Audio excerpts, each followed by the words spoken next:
The first thing to talk about with cleaning pellet grills is for when you've been cooking low and slow.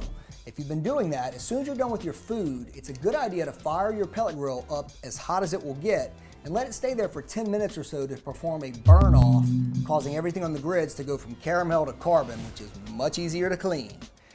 Once that happens, that's all there is required with the cooking and cleaning portion.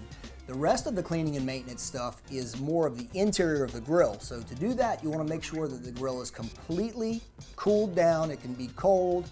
You don't want any embers in there or even the possibility of that happening.